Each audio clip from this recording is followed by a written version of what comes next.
And there we are.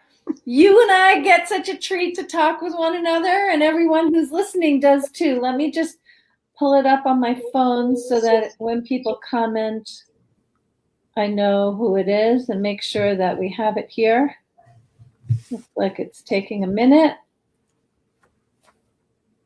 Well, all right. Welcome to everyone. If you're watching now and you have any questions at any point, you want to comment, we're two women who will go wherever you desire to go in conversation. If you're watching the replay, the same thing is true. And for anyone who has something, but you don't want to ask it publicly, please feel free to send either one of us a message and we'll respond in the comments below, or if it's during our conversation, we'll respond while it's happening, although I don't want to get too distracted with checking messages. So with that being said, it is absolutely my pleasure and my honor to welcome Dr. Sonia Wright to this conversation. And I don't have a specific bio prepared because I have the sense that I could spend the whole time just saying your bio, because you blend together life experience, very sophisticated trainings. I'm like using my hands to create the braid. I kind of want to dance with you. I'm like, oh, let's do it. So let's like pull things in. There's the fact that you are a physician. And did I catch it? You worked your last shift as a radiologist? This is my last week. Your last week, but you have an illustrious career as a radiologist. You have done everything you needed to do to become a practicing physician. You're also a sexual counselor and a life coach through Brooke Castillo's life coach school, right? Exactly. Which is one of the most sophisticated, comprehensive trainings. So actually, I want to start by asking you if there's anything else you want us to know about you, first of all. Well, I always like to throw in there that I worked in a sex toy store because that's kind of fun. I'm hearing an echo. Are you hearing an echo? I'm not hearing an echo. Do you have, are you hearing an echo only when you speak? Yes. I'm not hearing it anymore. One another and everyone who's listening. Okay, well, do you have another window open with the Facebook group? I don't. I'm not hearing the echo any longer. Okay, great. So then we'll let it go. We're okay, and we have Jean, whom I know is from, I can't remember if it's Toronto or somewhere else in Canada, who's joining us. So that's exciting. Okay. So, okay, so you want to include that you worked in a sex toy store, which I think that's provocative in a lot of different ways, but what it means to me, not necessarily to other people, but what it means to me is that you have done boot camp for meeting people where they are, because people go into toy stores, sex toy stores, with like total nervousness. Like, I'm sure it's also its own kinky field trip. Like, we're not going to spell out the whole range of things, but as someone who works there, you need to access the most profound acceptance and customer service for whatever is in front of you. So what I would love to know is, when in your journey from between being a teen and being a midlife woman, where in there did you work in the sex toy store? Actually, it was in the fall winter of 2018 into 2019. It was recent. Yeah, because for me, like, I wanted to make sure that I had it all, that I could give my clients everything that they needed. And this was like an area that was a big hole. Like, I lived in San Francisco and I'm in the Twin Cities. So along the way, I've gone to sex toy stores before. There's some fabulous ones out in the San Francisco Bay Area and in the Twin Cities area and, across the country. And so I've gone into them before and I've been very relaxed, and I've loved the customer service that I've gotten in these stores. And I thought to myself, I want to make sure that I have that wealth of knowledge that includes toys and other things that would help my customers or my clients so that but I also wanted to be there in terms of, I wanted to represent in the store, right? As a person like older, not everybody's in their 20s, but you get to be sexual up to the day that you die. And so I wanted people that are going into the stores to actually see somebody that might look like them in terms of color and in terms of age, or sexual orientation, a number of different representations. So part of it was for me to gain the knowledge, but also part of it was for me to be there for other people wherever they were in their journey, that they could go into a sex toy store and feel like, oh, okay, this is probably a comfortable place to be. There's somebody that looks like me. I could ask her something. She looks like she's approachable, right? So, and you're right when you say that people come into sex toy stores from a number of different reasons, right? And they're not sure how they're going to be received or if they're going to be able to get the help that they need. And they feel a little concerned that they're there. And so for me, it was very important to like put them at ease. So whatever concerns they had, we could actually address those concerns. So for a number of different reasons. Okay, take me to the job interview, because you are not, I mean, maybe this is my own bias, but I assume that someone who's supervising in a sex toy store has had an older applicant, hopefully, maybe not, has had African-American women. I'm assuming you're African-American. I don't mean that as a stupid question, but I am well trained by friends who are West Indian and are called African-American, that they're not African-American, although one makes the assumption. So that's where my question comes from. But are you? That's a good question, because my heritage is West Indian or from the Caribbean. My parents are from the Caribbean. I was born in England and then raised in Canada for a while and then came to the States. So yes, I identify as African American, but I do have the Caribbean heritage, and that's a big part of my identity as well. So thank you for asking and acknowledging that. Yes, you're welcome. I'm grateful to be educated. And once I'm educated, it's actually super simple to use that education, so to speak. So thank you for clarifying. And wow, so you, like, in all of every encounter with you, I just have the experience of how many different diverse elements you bring together to whatever the topic is. And your heritage certainly is the same. So anyway, but being Black and being older, I assume it's unusual, but not unheard of in a sex toy store job interview. But what about the fact that you're a practicing board certified doctor? I had to kind of harass these people because they didn't believe. They're like, you're overqualified. Why do you want to do this? And I was like, I want to learn. I want to learn from you, right? So I sent them email after email and they're probably like, okay, fine, whatever, just come. I'm just tired of getting emails from you, right? But they're like, I don't know. And then it was just a fabulous place that I worked. I gained so much from being there. They taught me so much, and I am always grateful. Tell us something that you learned that would be of general interest to someone watching. All about different lubes. I'd say like that, like all the different lubes that are out there, what lube would be best in what situation, and all the different toys that are available, information in terms of gender, and making sure that there's that when you approach people around non-binary issue, like I learned so much. It could go on. I could sit here and give you an hour in terms of what I learned. I learned working for a sex toy store. Right, okay, well, right. I hope you write that article or that book. But in the meantime, tell us, like, maybe, I don't know if you have a lube recommendation. I'm guessing you don't, because there's so many variables. So if I'm 52.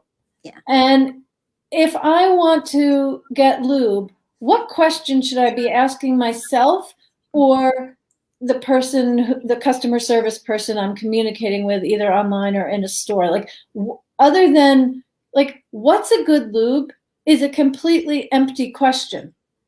Yeah. What's the best packaging on lube, which is really irrelevant. What are the variables that are important in choosing a lube? And let's just say right off the bat, in case somebody doesn't know, there are so many physical elements of sex that are just resolved completely by adding more lube. So this is a very important question. If you want to, like, there's so many different variables that can complicate sex and make it less satisfying. But if we're looking purely physically, lube is definitely the first thing to consider. Do you agree with that? I should ask you. I think that that is one of the main things to consider. I would agree with that. I mean, I am not an expert on lube, but for me, when somebody comes and they want to know about lube, I'll ask them, what issues do you have?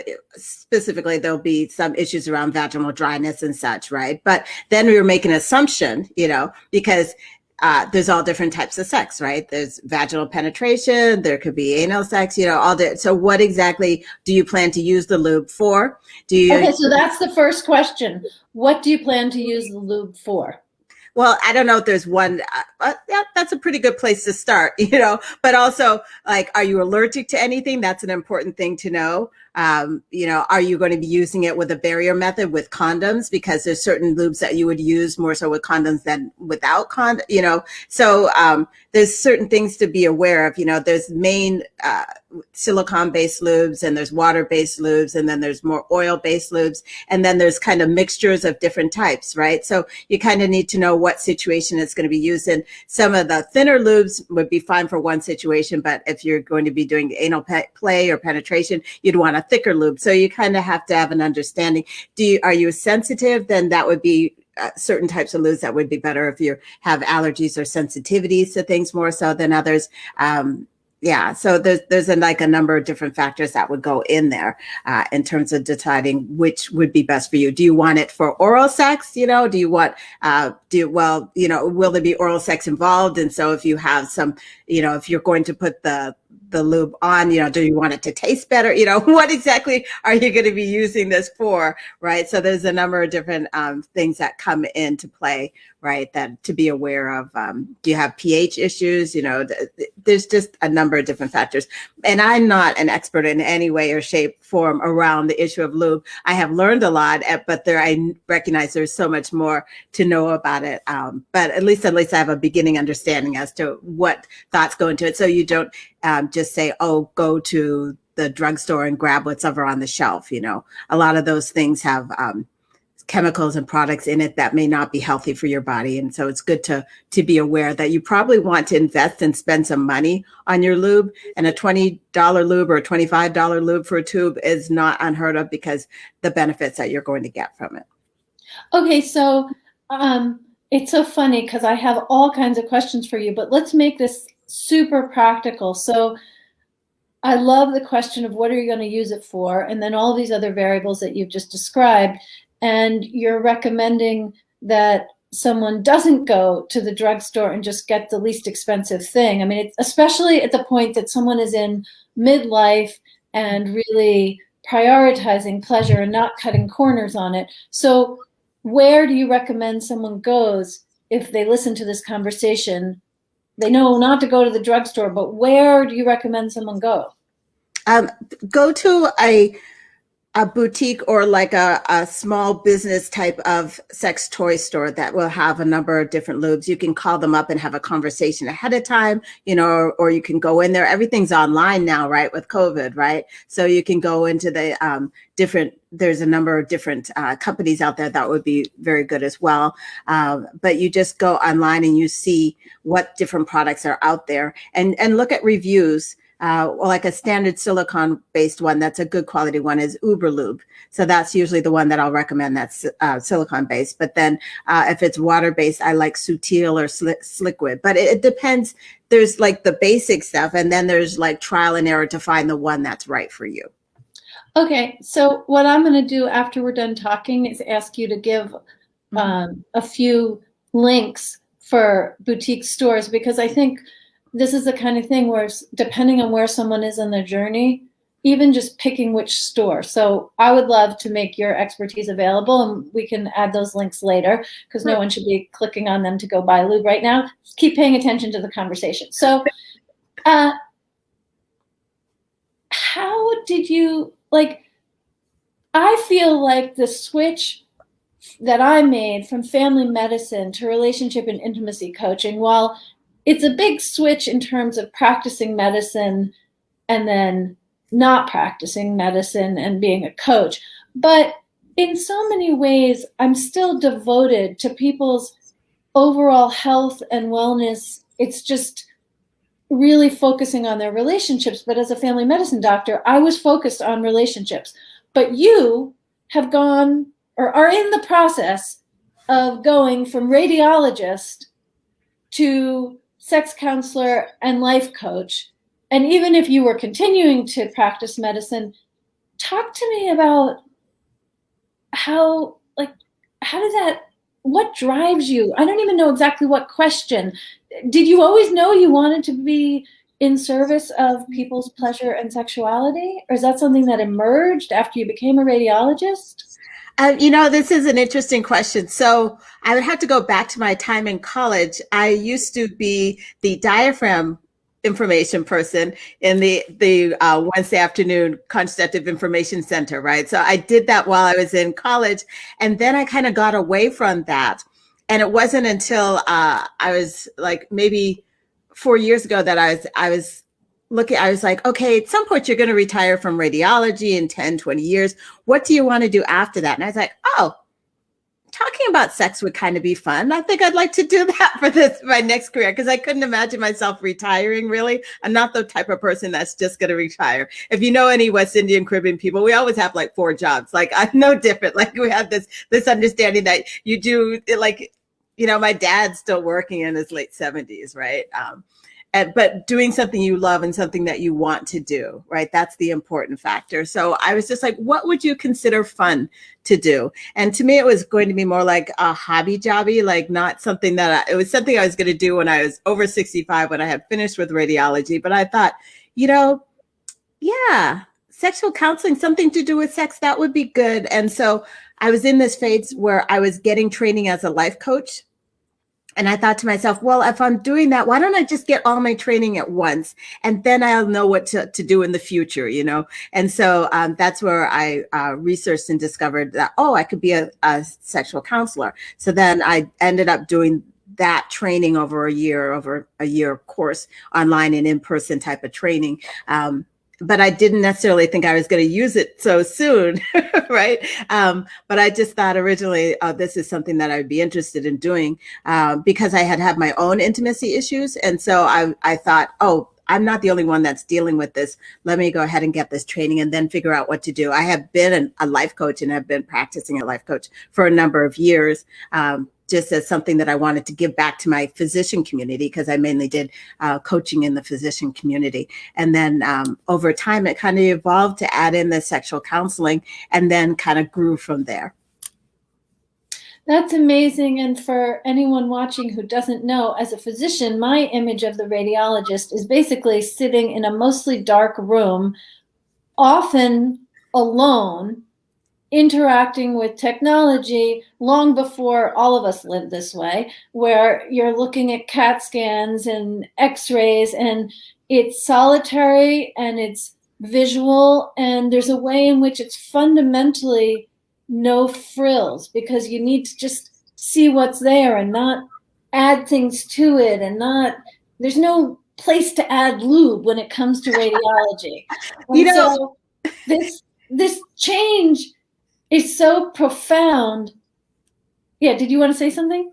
Well, I just laughed because when I decided to go into radiology, I had quite a few mentors that were like, your personality is not set for radiology. I mean, why would you want to be a radiologist, right? But for me, I'm also a very visual person.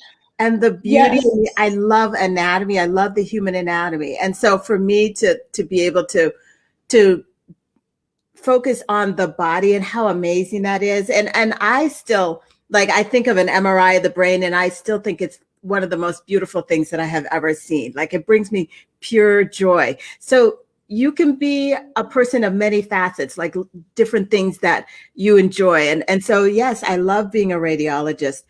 But then while I'm a radiologist, I wanted to give back in a different way. And that's what led me into doing the life coaching. And then that from there led into the sex coaching type of work. So it's kind of like I have different parts of me.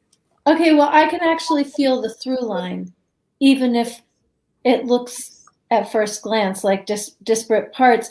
Are you willing to share anything about your challenges with intimacy? Sure. We can definitely share my challenges with intimacy. I want to say that I take full responsibility for the challenge of intimacy on myself. I in no way blame my partners, and I have, or ex-partners now. I've not been married to them in a while, but I have a great respect and love for them still. So when I talk about my intimacy issues, I'll be focusing more on my issues. Okay, so was intimacy part of the context of separating? Or I'm guessing divorcing? In some ways it was, but I think that it was like there's the sexual intimacy and then there's just intimacy overall, right? And you understand that like you have to have the basis of the communication and then the intimacy and then the sexual intimacy that's built on that, right? And so there was underlying issues going on with the intimacy part of things and the connection and the communication. And when you're a doctor, it's so easy to push your focus into your medical work, right? Because that could be all consuming if you want to. So it can go on, the lack of intimacy and the issues in the relationship can go on for an extended period of time because you can just and I think most people could do this. You kind of redirect away from what the problem is and direct towards where you want to put your energies, which is an easier place to put your energy. And medicine can be something that can take all your time. And also as a parent, right? So I have my kids. So I yes, exactly. I was thinking parenting does that too. And not deal with it. So for me, part of the issue with the intimacy, a lot of it was me redirecting my energies towards my children and to my job and not going all in on having those conversations and getting the help when it was a timely period of time to get the help, as opposed to kind of not, being in denial over the issues and waiting too long, right?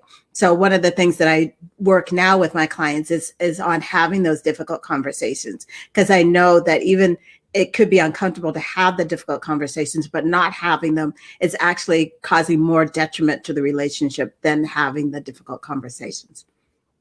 I completely agree. And the way that I express that is that not with a one night stand, but in the context of a long-term relationship, that sexual and sensual intimacy requires emotional intimacy. Exactly. And so when we put attention on emotional intimacy, that gets us better sex many, many times. So what guidance do you have? Like, how do we start that difficult conversation? It starts with you. Like before, there's got to be the time before you have the conversation, right? So often we like hold on to whatever's going on and we're not discussing it. It kind of builds up and it builds up. And then your partner comes home and you blast them with it, right? And they're like, whoa, where's this coming from? I've had a long day at work. They feel like they need to defend themselves and it just escalates from there, right? So when I talk about the difficult conversations, I really come from a place of it starts with you. What do you want the overall goal to be? And you need to recognize that there's another person involved. So you can't necessarily say exactly how the overall goal is going to be, but you can in terms of what do you want to have control over in your situation for yourself? How do you want to show up in this situation? Like the things that you can control. How do you want to think, act, and be in this situation when you're having the conversation? And that requires that you do work ahead of time to be in that place where what are some worthwhile goals in terms of how to be in a conversation? I'm asking because I think if someone hasn't done it, it's sort of a blank. Like, how do I want to be? Yeah. So if you're starting this conversation, you can have a conversation with your partner in terms about at what time would you like to have this conversation, right? But you can also be in agreement that the mutual respect is something that's going to be important, taking time to listen or something. When you show up, I'm going to show up with this respect for the situation and for my partner. When I show up, I'm going to show up as a person that's listening and wants to know what my partner is thinking as well. And before that, when I show up, I'm going to show up in a place where I have done the thought work that I need to do for myself to be okay with whatever my partner brings up. So if I would like it to be like, oh, I need to talk to you about this fact that I've been faking orgasms for the last 5 years. And I'd kind of like this to be a little better now, right? So I need to own up to my part in this situation, but I also need to be like, okay, this is new information. And my partner is allowed to take it in whatever way they want to take it in. Just because I'm at this place where I want to discuss it doesn't mean that my partner has to take the information in and be calm and mellow about it. They get to be in whatever place they are with this information and recognize that it's going to be a process and it's not necessarily a one and done conversation. And there might be a lot of like messy middles in terms of the conversations may not be perfect or wonderful or go the way you want it to go. And all of that is okay. But the important thing is to like have like the long-term vision beyond the communication and the respect. And maybe if you can work together as a team on this part and work to get that communication and that intimacy back in line, you know. So those are kind of the ways that and to have compassion for yourself while you're going through this process. Try not to beat up yourself all the time. You know, if you could just be in this place where, yeah, I'm going to have this hard conversation. And yes, I do have ownership of my responsibility in this issue, but not judge yourself so badly or like verbally abuse yourself, but to come from a place of, I know better now and I'd like to do better. I want to figure this out and nobody's perfect and let's see where we can go, right? So having the self-compassion for yourself as you're going through this process. Okay, so self-compassion, mutual respect, whatever mindset and thought work needs to happen ahead of time. The conversation happens, and let's just say that the partner is up for trying something new. Mm-hmm. I want to move the conversation into the bedroom. Of course, it could be the dining room table or the back patio or the beach or whatever, but metaphorically speaking, into the bedroom. I recently came across a statistic, and I don't know the source, and I don't know how the data was gathered, but that 49% of women, by the time they're in their 50s, they stop being sexual altogether, which continues into the 60s, 70s, 80s, and beyond. So I love that you're a midlife sex coach. And I'm honestly not even sure what question to ask, because it's like, you're this incredible, juicy woman. I myself have extraordinary sex. I'm 52. I don't know exactly how old you are, but I know you identify in midlife, right? I'm 54. What'd you say? I'm 54. Okay, 54. So we are not part of that 49%. And my question is like, if someone is in that 49%, yes. But I was in that 49% for a long time, like not having sexual intimacy. And I'm not talking about it at different points in my life. I have been in there. I've been in that place in my 30s. I've been in that place in my 40s. I was in that place to a certain extent when I went through menopause. So for me, I count that as a gift because I have been in and out. It's not been like, ooh, you know, like this in terms of my libido. It has been in a place where it has tanked several times in my life, depending on what was going on in my life and different things that were happening with me.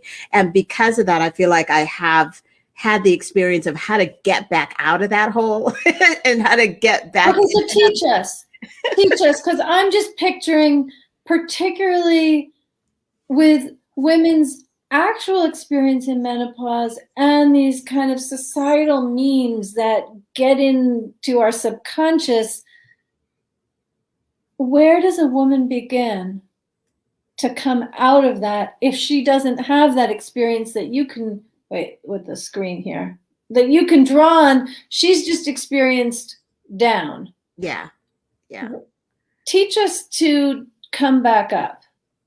Well, part of it is a decision, right? So part of it, like, in some ways I hate that, you know, oh, it's a decision. It's a decision you have to make, but it really honestly is, because along with that decision is an acknowledgement and acceptance that you're going to have to work at this.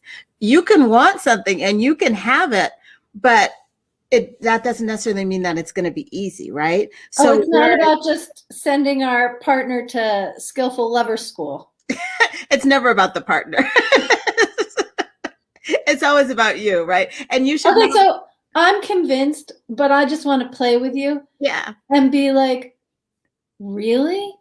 How is it possible that it's not about the partner? When he is interested or he touches me, I just feel, ugh, how is it not about him? Yeah. Well, there's a number of different reasons why it's not about him, but I'll go from the part where it's about you and you taking responsibility for your sexuality, but also it's also about your thoughts, right? Because you can remember a time where you did not have that thought about your partner, where you're not really annoyed with their touch, where you love their touch, right? And their touch essentially has not changed, but your perception about their touch has changed. So there's so much of it that is associated with our thoughts, and we do need to, and honestly, our biggest sex organ is not our clitoris. It's not our vagina. It is our brain, right? So we need to get that brain in alignment and get it where it's like, oh, let's get this back and going. Oh, how do I get interested? How do you flick that switch to get your brain going again, where it's interested in sex and your libido kicks in again. So it's, if you continue to make your sexuality your partner's responsibility, you have lost your power. That's essentially what we're talking about. You have given your power away to somebody else, and therefore your power, your pleasure, your satisfaction is now in the hands of another person, which is not fair to them, and it's not fair to you. I want to be very clear about this. If you're giving your power away to somebody else, then you can't do anything about it. When you retain your power and you say, I can figure this out, then you can do something about it. And also, it's a lot to put on your partner. Your partner doesn't know your body. Your partner doesn't know what you like and what you don't like. They're like trying to figure out that they're like, how about here? You're like, no. You're like, how about here? They're like, no. And after a while, they're like, I don't know what else to do. So then now you have this setup where they feel like they're not doing their job or they're not pleasuring you. And so then they're starting to withdraw, you're starting to withdraw, and then it's kind of all over, right? But if you're like, okay, I got to figure out what's going on with my body. I've got to figure out how to find my pleasure zones. And I recognize, and I'm sorry, Alexandra, I could talk forever. So if you need to shut me up, just shut me up, right? No, not at all. I actually, when I'm listening, what you saw happen with my attention shift is I was just thinking, oh, I have a deeper appreciation for why you've named your program Own Your Sexuality. Yeah, yes. It is definitely, it's about owning your sexuality, because once you own it, that's like you have it forever. It's yours. And you figure out what to do with your body, what to do, how your body responds sexually, and you get to continue to enjoy your body. And I'm not talking about 40s and 50s. I'm talking about 60s, 70s, 80s, 90s. Till the day you pop off, you had the right for sexual pleasure, and you had the right to understand and own your body and own your sexuality. Yeah, among the like little kernels of information that I just love knowing and love sharing, you probably know this too, that in the most modern nursing homes, because most people in nursing homes are in shared double occupancy rooms, they have rooms set aside for sexuality and intimate relations so that people can close the door, because people in nursing homes are definitely interested. It's one of the rising populations with STDs. I mean, yeah, like there is a whole party going on, and a woman, well, anyone, but we're talking women right now, can decide if she wants to have a party, be a part of the party, or not. So I just love so much everything that you said. And in your program, Own Your Sexuality, what are some of the big topics you cover?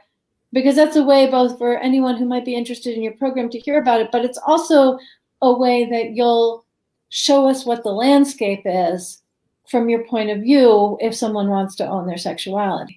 Yeah. So in terms of my program, Own Your Sexuality now, it's open. We're enrolling right now. It starts in the middle of February. And we have 12 core modules that we work on.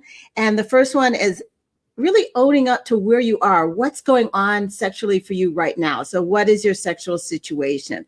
And the next one is talking about you as a sexual being, especially for women. It's hard for us sometimes to own our sexuality and that we are a sexual being. And so it's about you becoming comfortable and seeing yourself as a sexual person and what that means to you. We talk about libido. We also talk about anatomy, because I think anatomy is something very important. And we just assume that people know about the vulva and the vagina and the anatomy, but I don't want to make any assumptions, like to make sure everybody's on the same page. Because I've had clients that didn't exactly know where their clitoris was and what it looked like, right? Yes, and I've coached couples, heterosexual couples, where they've been having sex for 30 years and he has no idea where it is. Yeah, exactly. So let's get everybody. And she can't tell him. And she can't tell him. Why? Because she doesn't know her body, right? Don't get me started. So like I bring everybody up to speed. We talk about the anatomy. We talk about pleasure. And I really want to introduce the concept of pleasure to women, and that they are worthy of pleasure and they can own their own pleasure. They can figure out the pleasure, they can prioritize their pleasure. So all different aspects of pleasure. And then we also start at talking about body image, right? Because every woman is sexy and beautiful, but we have this very narrow definition of what sexy looks like and what sexy should be, right? And if you don't fit into that, then you feel that you're not sexy, and it's not true. It's just not. You get to decide right now, right at this moment, that you're sexy and what that means to you. But we talk about body image. We talk more about prioritizing yourself, and then I really like to help women understand that sexual intimacy is not penetrative sex. It's so much more. It's not just, I should say, yes, the penetrative sex is there, but there's so much more in the world of sexual intimacy. And so we spend some time talking about the sexual smorgasbord and talking about all the different fun acts that you can get involved in and create your own, right? To have fun.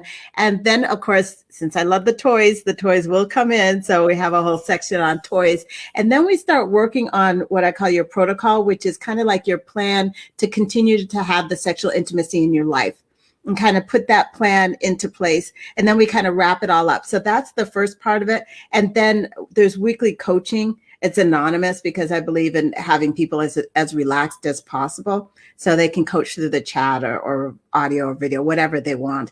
But then just having additional support. And the program right now is extending over to a 6-month period program. Amazing. And so that's for women in any kind of relationship situation, including no relationship. Is that right? Exactly. And I think in some ways that single women, it's really important for especially single women in midlife, that we do need to understand that our sexuality is still a part of us, and it's not going to be dampened because we don't have a partner. I always say your best partner is yourself. You're solo partnered. And so make that date with yourself. Learn about your body and become your best lover, but express your sexuality because it's tied so closely to your creativity. It's important. Okay, I want to follow up with that, but there's one thing I wanted to say from something I said before and you responded to when I talked about like a man who has been making love to his wife for 30 years and doesn't know where her clitoris is and she can't show it. I want to be like so clear that there is no shame and no judgment towards that couple, and anyone listening, if that's your situation, any kind of like emotional frustration or, oh my goodness, in our energy is about the state of our society and the lack of sex education. This is not in any way a personalized comment, and I just want to underline it. That's not what our emotional response was about. It's like, give the people what they need. This is not complicated information to understand. It's not even complicated information to teach. And so the fact that two people who love one another and are touching one another's bodies and don't know the anatomy that can enhance the experience, like, if anything, I think you and I think that's on us as educators, as doctors, as coaches, and there's zero judgment at all for anyone who's actually in that situation. I just wanted to emphasize that because I think the way that I refer to it could easily be misunderstood. Yeah. Thank you for saying that. I do appreciate it. It is from a place of frustration that our society doesn't teach women from the beginning that it's okay to explore their bodies and to understand their bodies, and that it's something that clients come to me in different stages of understanding it. And so it's kind of more like a frustration that it's not something in our society that is acceptable at this point in time. And that it's more important than algebra. Right. It is. But algebra is taught and this is not. And this is not. And this is so not. I just wanted to like clean that up and go back in to something you said, which I find so exciting, which it builds on, you're talking about how, especially for a single woman in midlife, it's so important to, well, learn how to love yourself well, including sexually.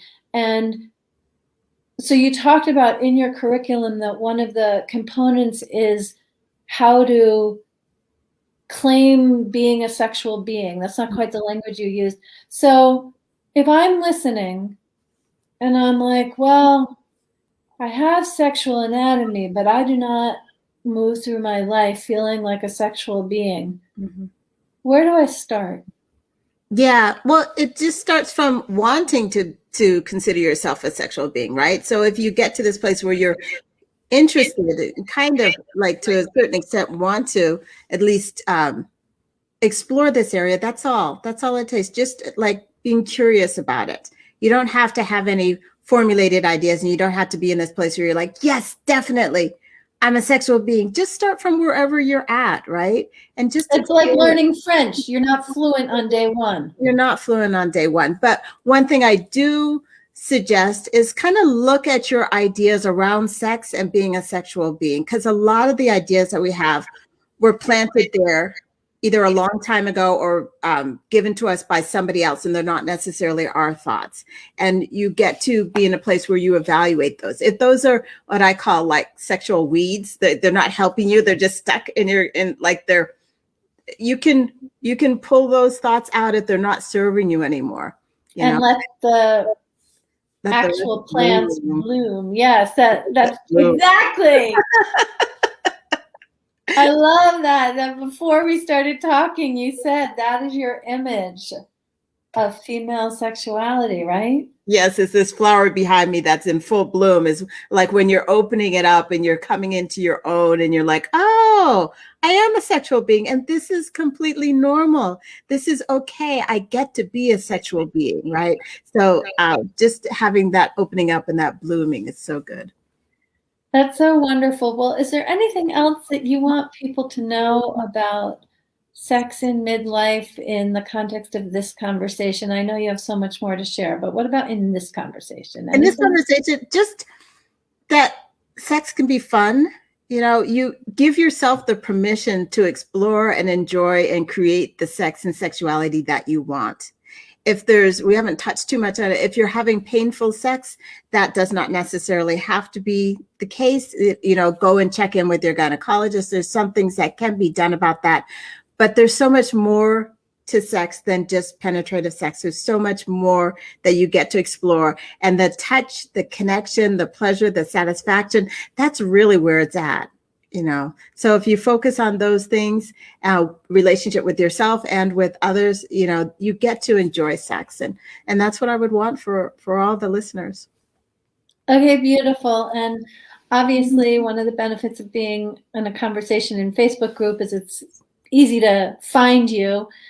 And I can put the link to your website and your course when I put the links to any recommended sex toy boutiques you have. Yes. Anything else people should know who want to follow up with you?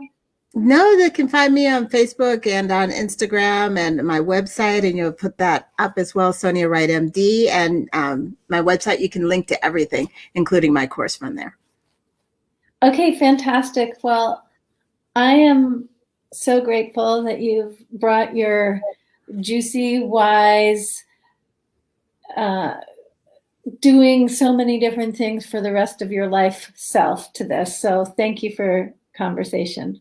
You're welcome. Thank you so much for having me. I appreciate it.